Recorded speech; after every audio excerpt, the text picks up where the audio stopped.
Në shtëpinë e kuajve në fshatin Turan të Korçës janë zhvilluar garat kombëtare të hipizmit me pjesëmarrjen e kalorzve nga Shqipëria dhe Kosova. Krahasuar me vitin e kaluar, këtë vit është vënë re një rritje e ndjeshme e pjesëmarrjes, veçanërisht nga kalorësit e rinj dhe vajza, duke treguar masivizimin e këtij sporti.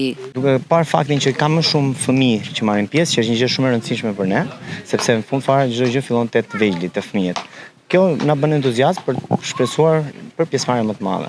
Po ta shikosh nga viti në vit, rriten numri i vajzave, numri i fëmijëve që marrin pjesë, dhe kjo bën dhe më të bukur. Unë kam afërsisht 6 vite që merrem me këtë sport. E kam filluar në moshën 15 vjeçare. Dhe vazhdoj ta praktikoj akoma. Mendoj se kjo varet nga karakteri dhe nga e kaluara e kalit, por nëse e dashuron këtë sport, mendoj se nuk është shumë e vështirë për të krijuar një lidhje me kalin.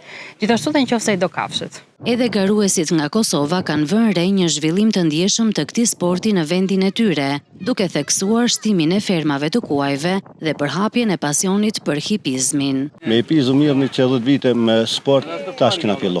Të zgjerohet hala më shumë. Është zgjeruar si sport, si hobi, si hipizëm, ama si sport, ta ka fillu më zgjeru më shumë. Në garat me pengesa, vendin e parë fitoi Taulant Nukaj, ndërsa Adea Muahmetaj u rendit e dyta dhe Mateo Myrtollari nga Korça siguroi vendin e tretë. Kjo garë konfirmoi edhe një herë rëndësinë dhe popularitetin në rritje të hipizmit si një sport elit në Shqipëri dhe Kosovë.